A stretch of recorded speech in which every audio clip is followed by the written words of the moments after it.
오늘 우리가 함께 볼 하나님 말씀은 요한계시록에서 보겠습니다.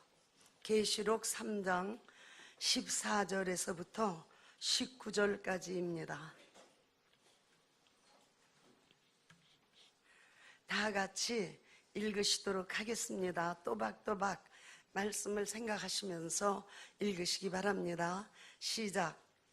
라오디게아 교회의 사자에게 편지하기를 아멘이시오 충성되고 참된 증인이시오 하나님의 창조의 근본이시니가 가라사대 내가 내 행위를 아노니 내가 차지도 아니하고 더웁지도 아니하도다 내가 차든지 더웁든지 하기를 원하노라 내가 이같이 미지근하여 더웁지도 아니하고 차지도 아니하니 내 입에서 너를 토하여 내치리라 내가 말하기를 나는 부자라 부요하여 부족한 것이 없다 하나 내 곤고한 것과 가련한 것과 가난한 것과 눈먼 것과 벌거벗은 것을 알지 못하도다 내가 너를 권하노니 내게서 불로 연단한 금을 사서 부유하게 하고 흰옷을 사서 입어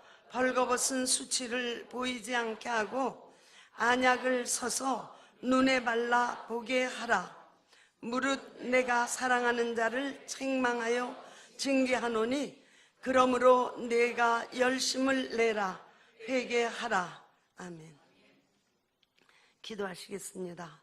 하나님 아버지, 저희들 오늘도 예수 이름으로 모여 하나님께 예배를 드립니다. 하나님께 영광을 돌립니다. 하나님 아버지, 이 예배를 받아주시기를 원합니다. 찬양을 통해서 영광을 받으신 아버지, 기도를 통해서 응답을 주심으로 영광 받고 계신 아버지 하나님, 그리고 간증을 통해서 영광 받으시며 우리에게 참된 삶의 목적을 정확히 해주신 하나님 아버지 감사합니다.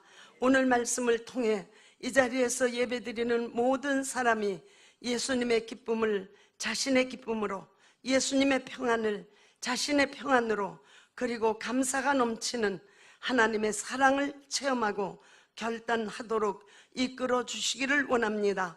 이 시간을 성령으로 이끌어 주심을 감사하며 예수님 이름으로 기도합니다. 아멘. 송민 교수님 간증을 듣고 뮤직 디렉터인 이재혁 선생님이 그 뒤를 이어서 그냥 절 보고 말씀을 전하라고 그랬어요. 근데 제가 자신이 없어서 사이에 찬양을 좀 넣어달라고 그랬는데 그러기를 너무 잘했다, 그렇지 않았으면 어떡할 뻔했나 하는 생각이 들었습니다. 이것도 하나님의 응답입니다. 우리 인간은 첫사람 아담 이후 하나님께로 돌아갈 길이 없는 신세가 되어버리고 만 것입니다.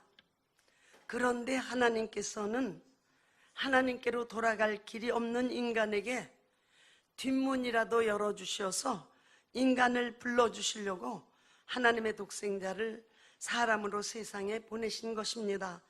그리고 하나님의 독생자 예수님께서는 하나님의 열망을 이 땅 위에 이루시고자 십자가에 죽으신 것입니다. 즉 예수님께서는 하나님께로 돌아가고자 해도 돌아갈 길이 없는 죄인이요 타락한 우리 인간들에게 길을 열어주시고자 피 흘리신 것입니다. 그리고 예수님께서는 우리에게 말씀하고 계십니다. 나만이 길이다. 나로 말미암지 아니하고는 누구든지 아버지께로 올 수는 없다라고 하셨습니다. 그리고는 마치 성벽을 무너뜨리듯 자기 자신을 무너뜨리셔서 피 흘려 놓으시고 핏길을 만들어 놓으셨습니다. 그러므로 우리는 예수께서 열어놓으신 그 은혜의 길을 따라서 하나님의 자녀가 된 것입니다. 예수께서 이루어 놓으신 이 은혜의 길이 인간을 향한 하나님 아버지의 심정을 나타내신 것이요 이 하나님 아버지의 이 심정을 성경에서는 우리에게 사랑이라고 말씀하고 있습니다. 그러므로 이 사랑을 깨닫고 이 사랑을 받은 우리는 아버지 되신 하나님께서, 우리의 주님이 되신 예수 그리스도께서 우리에게 실제로 무엇을 열망하고 계시는가를 알아야 하는 것입니다. 불효자식이라는 말은 성경에도 나와 있습니다. 아버지의 심정을 모르는 자식을 불효자식이라고 하는 것입니다. 집 나간 자식을 기다리면서 밤낮 없이 문을 열어놓고 기다리는 그 아버지의 심정을 모르는 자식이 불효자식인 것입니다. 아버지의 재산을 가지고 나가 탕진하고 아버지를 배신하고 멀리 떠나 보이지 아니하는 곳으로 가버린 그 집 나간 자식을 문 열어놓고 그토록 기다리는 아버지의 심정을 몰라주는 자식, 불효자식인 것입니다. 그러므로 우리가 하나님 아버지의 사랑을 모른다고 하면 우리는 하나님의 자녀라고 하지만은 하나님 앞에 불효자식이 되어버리고 마는 것입니다. 예를 들어 보겠습니다. 유대인들은 하나님께 봉사했습니다. 하나님 앞에 순종했습니다. 그러나 유대인들은 집 나간 자식이 돌아오기를 기다리는, 잠 못 이루며 그토록 기다리는 하나님의 심정을 몰랐기 때문에 불효자식입니다. 이방인들을 인정하지 아니하고 자신들만이 하나님의 백성이라고 생각하기 때문에 불효자식입니다. 그러므로 하나님께서는 집 나간 자식, 불효자식, 이방인을 위해서, 그러나 또한 집 나간 자식을 기다리는 아버지의 심정을 모르는 불효자식 유대인을 위해서 예수 그리스도를 이 세상에 보내시고 피 흘리게 하신 것입니다. 예수 그리스도께서 십자가에 죽으시고 피 흘리시는 그 사건까지 우리가 보고 깨닫고도 하나님 아버지께서 인간을 향하여 무엇을 요구하고 계신가를 알지 못한다면 정말 그 인간은 구제불능입니다. 동작동 국군묘지에 가보면 50여 년 전 월남에서 죽은 아들 묘 앞에서 지금도 통곡하는 어머니들이 여러 사람 있습니다. 해마다 아들이 죽은 그날이 되면 몸부림치며 우는 것입니다. 이미 다시 회복할 길도 없고 돌아올 수도 없고 만날 수도 없는 그 아들 묘 앞에서 아들을 만난 것처럼 대화하고 그리워하는 것이 어머니의 심정입니다. 바로 이와 같은 부모의 심정을 성경에서는 사랑이라고 말씀하고 있는 것입니다. 그런데 하나님 아버지께서 우리 인간에게 바로 이와 같은 사랑을 쏟으셨으니 우리 인간도 그 사랑을 잊지 말기를 원하고 계신 것입니다. 우리도 피 흘리기까지 하신 그 사랑을 버리지 말라는 것입니다. 그러므로 사실은 성경에서 우리에게 회개하라고 하시는 것은 우리 죄에 대해서 다구치시는 소리가 아닙니다. 하나님 아버지께서 우리를 사랑하신 하나님의 그 첫사랑 예수 그리스도의 피를 우리가 의지하도록 이끌고 계신 음성인 것입니다. 회개하라고 하는 것은 우리 인간이 예수의 흘리신 피를 깨닫고 하나님 아버지를 사랑하라고 하시는 것입니다. 우리가 하나님께 드리는 예배를 드려도, 정성을 다해 드려도 하나님의 이와 같은 깊고 깊은 사랑을 모른다면 그것은 믿음이 아닙니다. 우리가 하나님께 대한 순종이 있어도 하나님을 사랑하지 않으면 그것도 믿음은 아닌 것입니다. 오늘날 많은 사람들이 하나님 앞에 믿습니다를 고백합니다. 주여 믿습니다를 외치기도 합니다. 그러나 실제로 얼마나 교만하고 얼마나 인색하고 얼마나 게으르고 얼마나 예수 피를 무시하는가, 하나님에 대한 사랑이 없기 때문입니다.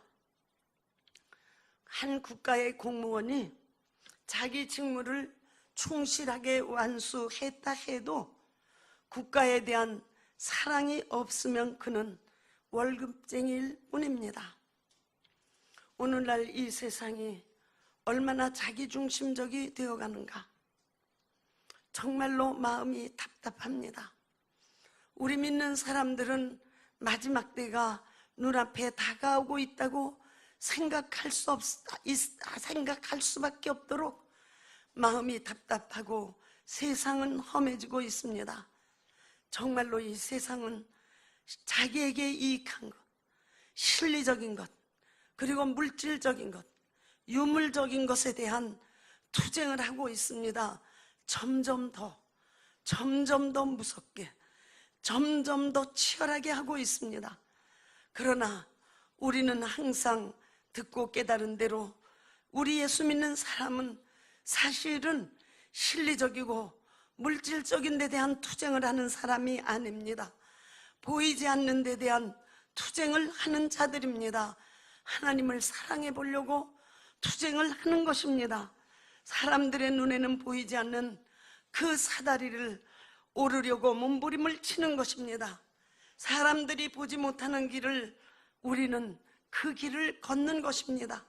세상 사람들이 발견할 수 없는 문이 우리 눈앞에는 있기에 우리는 그 문으로 들어가고 있는 것입니다. 세상 사람들이 무가치하게 여기는 예수 그리스도의 핏길을 우리만은 그 길을 걷고 있는 것입니다. 제가 처음 예수 믿게 되었을 때 나는 정말로 예수님을 뜨겁게 사랑했습니다. 얼마나 뜨겁게 예수님을 사랑했던가. 그런데 저는 이 말씀을 준비하면서 지금 그 사랑이 어디에 갔는가? 내가 처음 예수를 알았을 때 나는 세상을 다 포기했습니다. 세상 것을 다 포기하면서 예수님만 사랑하고 달리고 뛰었습니다. 그런데 오늘 생각하니 그 열렬했던 사랑은 지금 어디에 있는가? 그런데 오늘 본문 말씀을 보니까 계시록 3장 15절에 예수님께서도 말씀하고 계십니다. 내가 내 행위를 아노니. 예수님께서 나의 행위, 우리 각자의 행위를 아시겠다는 것입니다. 내가 차지도 아니하고 더없지도 아니하도다. 내가 차든지 더없든지 하기를 원하노라. 내가 이같이 미지근하여 더없지도 아니하고 차지도 아니하면 내 입에서 너를 토하여 내치리라. 저는 이 말씀이 저에게 하시는 말씀, 그 누구를 생각하기 이전에 저에게 하시는 말씀으로 들려왔습니다. 그리고 그 사랑을 베푸신 하나님께서 꾸중하시는 말씀으로 들려왔습니다. 사실은 오늘 이 말씀의 배경은 오늘날 터키 지역에 있는 직접적인 말씀입니다. 터키라고 하면 아시죠? 유럽과 아시아가 이어지는 나라, 거기에 이렇게 딱 이어져 있죠. 그 터키 서부 지역에 히에라볼리라고 하는 곳이 있습니다. 지금도 있습니다. 그런데 이 히에라볼리라고 하는 곳에 동굴에서 뜨거운 물이 끊임없이 솟아오릅니다. 바로 세계에서 가장 약효가 뛰어나고 사람을 젊게 만든다고 하는 온천지대가 있는 것입니다. 그 온천물과 석회석이 이루어서 만들어낸 그 비경은 참 상상을 초월할 만큼 아름다운 곳입니다. 그런데 오늘 성경 본문에 나오는 라오디게아라고 하는 교회가 있는 그 도시가 이 히에라볼리에서 7km 정도 떨어져 있습니다. 그러니까 이 라오디게아에서 물을 사용할 때 히에라볼리 7km 떨어져 있는 그곳의 온천물을 끌어다가 라오디게아에서 사용을 했습니다. 그런데 이것을 끌어오기 위해서 지금도 가보면 그대로 남아있지만 돌로 만든 수로가 있어서 히에라볼리에서 온천물을 그 수로로 보내면 7km를 계속 흘러가서 라오디게아에 사람들이 사용할 수 있게 되는 것입니다. 이 귀한 온천물, 이 모든 병을 고친다는 소문이 나 있는 온천물, 그리고 사람을 젊게 만든다고 하는 이 온천물이 수로를 통과하는 동안에 식어버리는 것입니다. 그래서 라오디게아에 이르렀을 때에는 미지근한 물이 되어버리고 마는데, 물만 미지근한 것이 아니라 약효까지도 미지근해버리는 그러한 온천물이 되어버리고 마는 것입니다. 그래서 오늘 말씀에서 바로 예수님께서는 이 라오디게아 교인들의 믿음이 이와 같다라고 말씀한 것입니다. 어찌 보면 말세를 당한 오늘 우리의 믿음이 이와 같다라고 말씀하고 책망하고 계시는 것입니다. 차지도 않고 더욱지도 않고 미지근하다. 신앙은, 하나님과의 사랑은 분명해야 한다는 것입니다. 신앙은 절충이 없습니다. 신앙은 타협도 없습니다. 신앙은 중간 노선이라고 하는 것이 없습니다.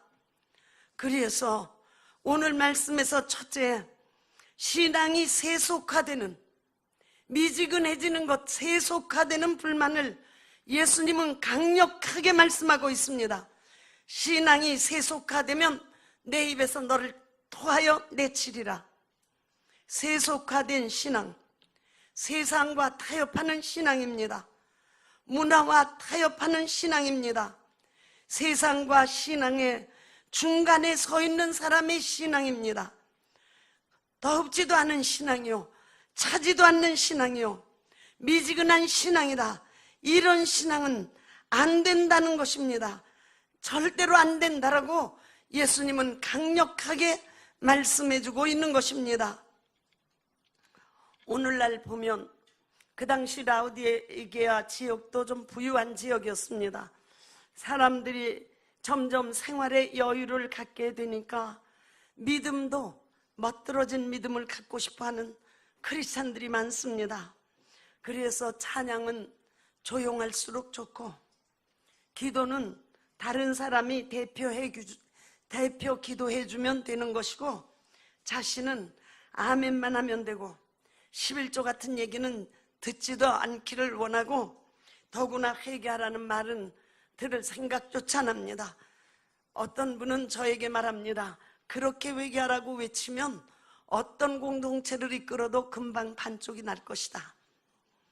그러나 신앙은, 예수 그리스도를 믿음으로 말미암아 신앙과 불신앙은 엄격하게 갈라지는 것입니다. 신앙일 수도 있고 불신앙일 수도 있는 것 없습니다. 옥이 있다고 말하고 있지만 그것은 잘못된 얘기입니다. 구원과 저주는 엄격히 갈라지는 것입니다.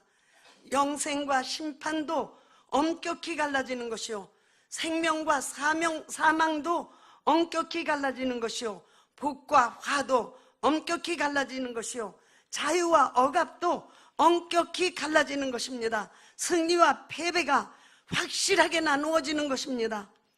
차든지 더욱든지 하라. 사람도 남자면 남자고 여자면 여자여야 한다는 것입니다. 나는 여자가 남자 됐다고 나오는 사람을 봐도 징그럽고, 남자가 여자 되었다고 나오는 사람을 봐도 정말 징그럽더라고요. 물론 미안합니다. 그런 사람이 실제로 있으니까. 예수님께서는 두 번째, 세상 마지막이 가까울수록 경제적인 여유가 생길 것인데 이때 신앙생활의 열심이 없어진다는 것입니다. 예수님의 두 번째 불만은 신앙의 열심이 없어진 것을 불만으로 말씀하고 있는 것입니다. 때는 악해 가는데, 점점 마지막을 향해서 때는 달려가는데 너희는 어떻게 이 세상을 이기려고 열심히 점점 사라져 가느냐고 불만을 토로하고 계신 것입니다. 계시록 3장 17절에 말씀하십니다. 내가 말하기를 나는 부자라 부유하여 부족한 것이 없다, 나는 이제 살만해졌다라고 말하지만은 예수님께서 그렇게 생각하고 말하는 너희들을 보면 실제로 곤고하고 가련하고 가난하고 눈도 멀어 있고 벌거벗은 것도 알지 못한다는 것입니다. 사람들이 하나님을 의지하기보다는 점점 더 물질을 의지해 간다는 것입니다. 그것도 하나님의 자녀들이, 예수 믿는 사람들이 그 길을 간다라고 말씀하시는 것입니다. 그러므로 오늘 말씀의 마지막은 그러므로 이제 훈련을 받아야 하겠다라고 말씀해주고 있습니다. 마지막 때를 살아가야만 하는 성도는 훈련을 받아서 참된 길을 걸어야 되겠다라고 말씀하고 있습니다. 성경에 예수님이 직접 하신 말씀입니다. 계시록 3장 18절에 불로 연단한 금을 사서 부유하게 하고, 불로 연단한 금이 얼만큼 훈련받은 금인지를 아실 수 있지 않겠습니까? 불로 연단한 금을 그것도 거저주지 않으시겠다는 겁니다. 사서 그래서 부유해지기를 바란다고 하셨습니다. 흰옷을 사서 입어서 벌거벗은 수치를 보이지 않게 하라고 했습니다. 그때 라오디게아 그 지역은 양이 까만 양밖에 없었습니다. 그래서 모든 옷이 까만 것을 기준으로 해서 만들었습니다. 그런데 흰옷을 만들려면 얼만큼 노력하고 얼만큼 수고해야 되겠느냐 그 말이에요. 아주 생태적으로 태어나기를 까만 털로 태어난 양털을 흰 것으로 만들어서 입을 만큼 몸부림을 치라는 것입니다. 흰옷을 사서 입어 벌거벗은 수치를 보이지 않게 하고 안약을 사서 눈에 발라 보게 하라고 말씀했습니다. 송민 교수님 아까 간증처럼 안약을 사서 눈에 발라야 내 삶이 무엇을 향해 가는지, 삶의 비전이, 삶의 목적이 그때야 정확한다는 것입니다. 예수님께서는 너무 답답하시어서 그래서 계시록 3장 19절에 사랑하는 자를 책망하여 라고 말씀했습니다. 사랑하는 자를 책망한다고 하시는 말씀은 엘렌코, 헬라어로 엘렌코인데 꾸짖다, 그건 책망한다는 말 알겠죠? 죄를 깨닫게 한다는 말씀입니다. 죄를 밝히 드러내어서 내가 죄인, 유죄인 것을 선고하시겠다, 이것이 책망하시겠다는 말씀입니다. 그러니 우리는 예수 믿고 난 다음에 죄와 관계없는 줄 아는데 열심을 내지 않는 우리에게, 미지근한 우리에게 꾸짖고 죄를 깨닫게 하고 죄를 밝히 드러내어서 유죄를 선언하시겠다는 것입니다. 그리고 책망하여 징계하노니 라고 말씀했습니다. 징계한다는 것은 헬라어로 파스티오, 이것은 어린아이를 훈련시키는 것이다, 또는 가르치다, 양육하다, 채찍질하다, 치다, 찌르다 라는 말씀이 되는 것입니다. 그러니까 너희를 사랑하기 때문에 사랑하는 자를 내가 꾸짖고 죄를 깨닫게 해서 내가 잘못된 것을 내가 너에게 선언한다. 그리고 너를 어린아이 훈련시키듯 훈련시키고 가르치고 채찍질하고 마지막에는 찌르기까지 하면서라도 내가 바로 되기를 원한다. 그래서 그 다음 말씀이 열심을 내라, 열심히 불타올라라 라고 말씀한 것입니다. 열심히 불타올라라, 정말 시기하기까지 하듯 사모해라.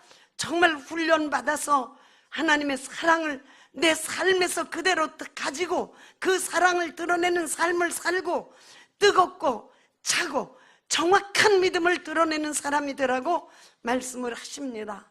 그런데 여기에서 징계하노니, 훈련하노니, 이 말씀은 구약에서도 하나님께서 말씀하신 말씀입니다. 신명기 32장 11절에 독수리 훈련하시는 말씀을 말씀하고 있습니다. 그 독수리가 보금자리를 어지럽게 하며 그 새끼 위에 너풀거리며 그 날개를 펴서 새끼를 받으며 그 날개 위에 그 새끼를 엎는 것 같이, 그러니까 하나님께서 훈련을 시키시되 독수리가 새끼 훈련시키듯 훈련시키시겠다라고 말씀하고 있는 것입니다.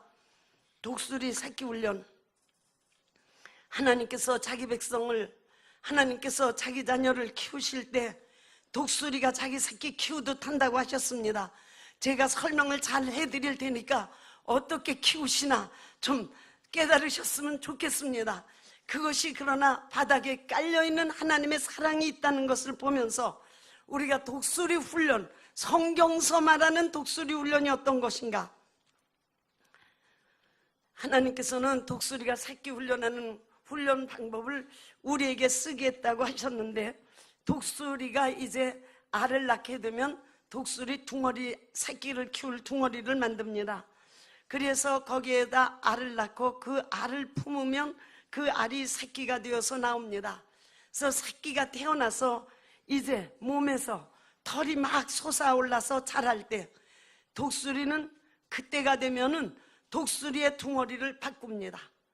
처음에 그 알이 새끼로 부화됐을 때에는 독수리 그 둥어리를 마른 나무잎, 마른 풀 이런 것으로 만들었지만은 새끼가 조금 털이 나오기 시작해서 새끼가 조금 자라면 둥어리를 바꾸는데 바꾼 새끼 둥어리는 그 다음번에 두 번째는 가시나무로 만들어 놓는 것입니다.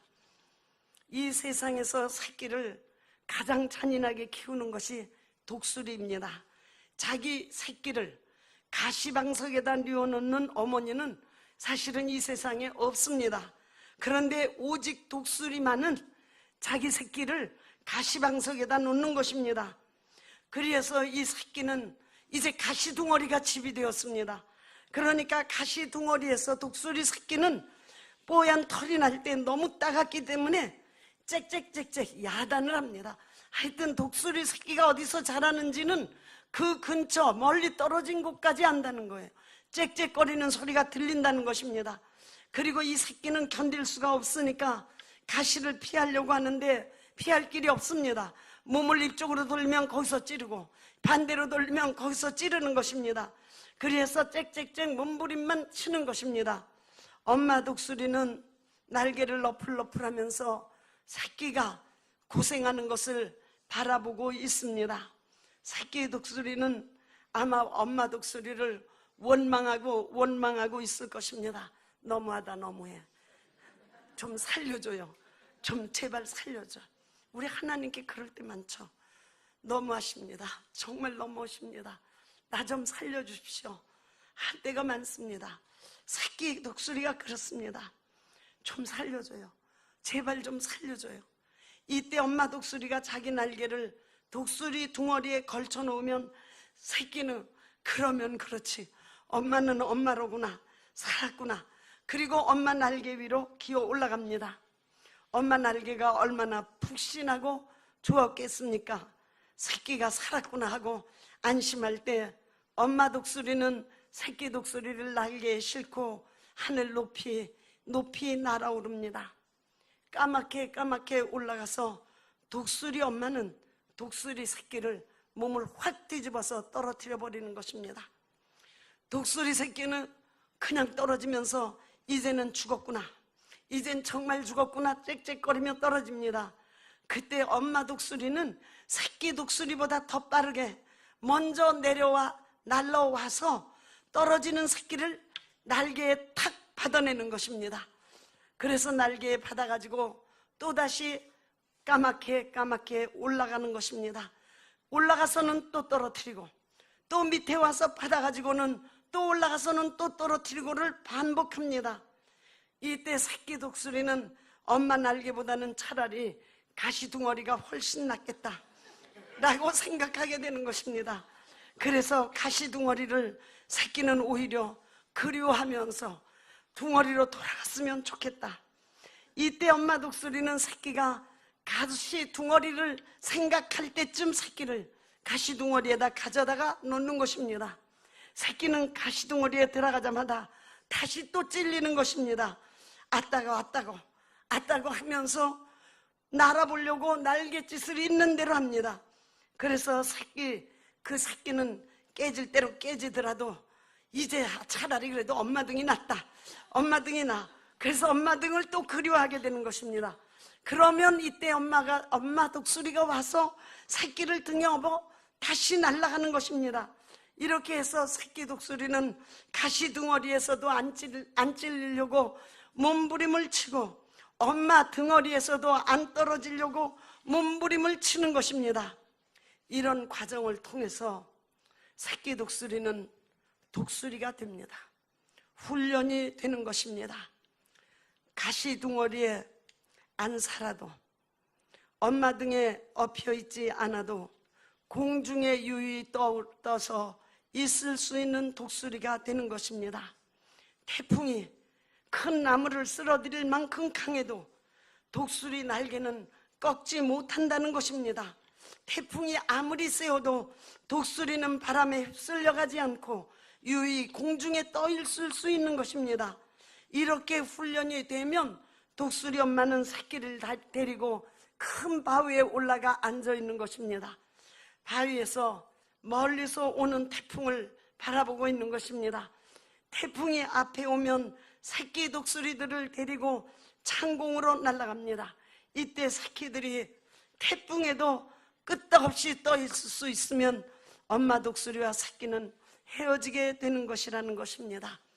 성경에서 하나님께서는 하나님의 백성을 이렇게 훈련하기를 원하신다는 것입니다. 그리고 바로 새끼 독수리를 그렇게 훈련시키는 엄마 독수리의 그 본질은 사랑이 있다는 것입니다. 새끼를 그렇게 훈련시키는 엄마 독수리의 사랑, 그 사랑이 새끼 독수리를 어떤 태풍에서도 유유히 떠오를 수 있는 유일한 피조물, 그러한 새끼 독수리를 만든다는 것입니다.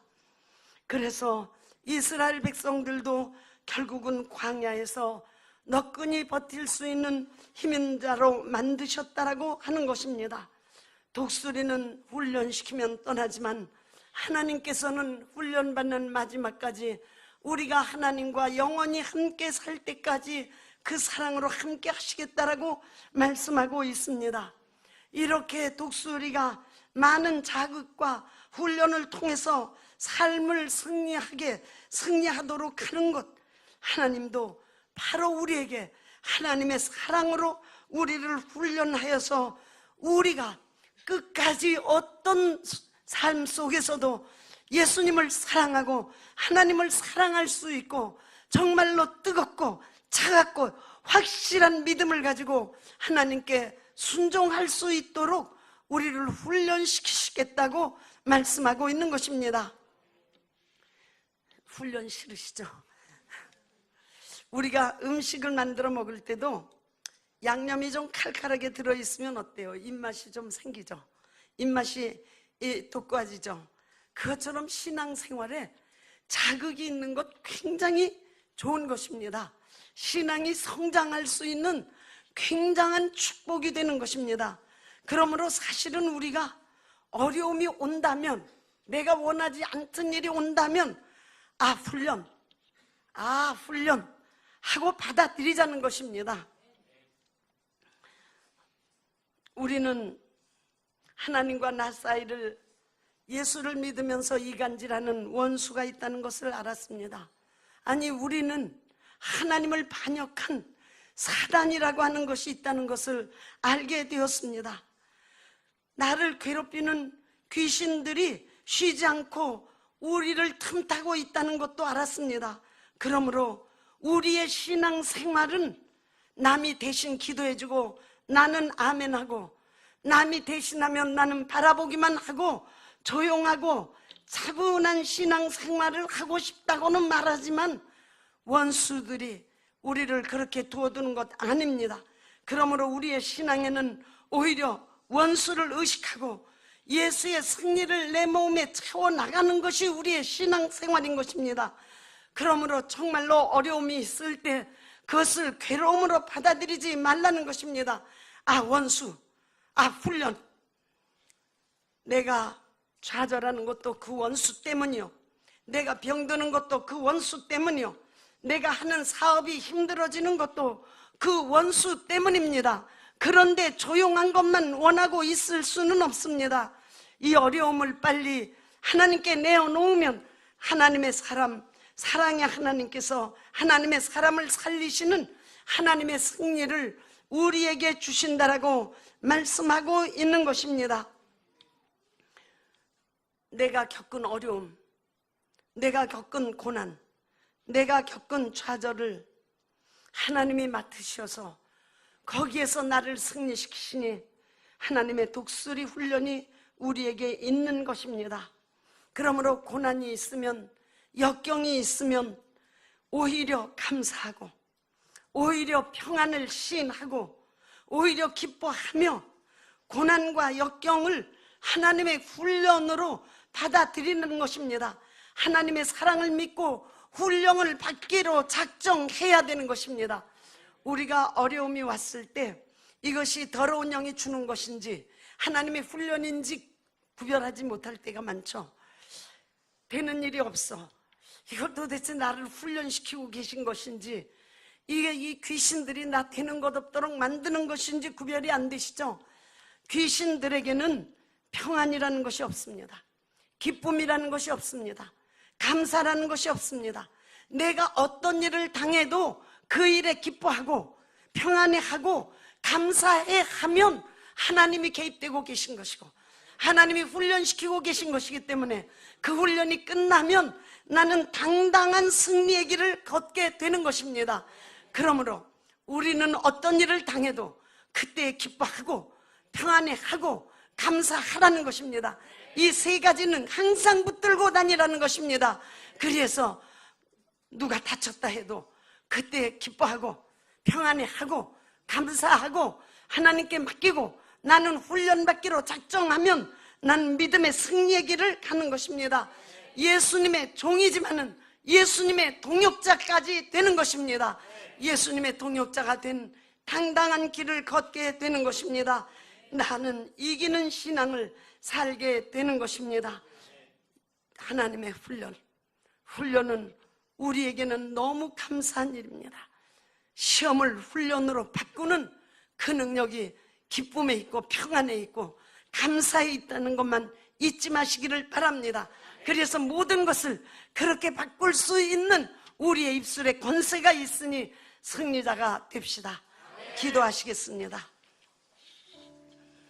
기도하시면서 우리가 역경을, 어려움을 어려움으로 받아들이고 고생을 고생으로 받아들이고 아픔을 아픔으로 받아들였으나 이제는 하나님의 훈련으로 받아들이겠습니다. 그러므로 나는 무슨 일을 만나든지 기뻐하고 편안해하며 감사하겠습니다. 하나님, 나를 굳건한 믿음의 사람으로 훈련시켜 주십시오. 기도하시겠습니다.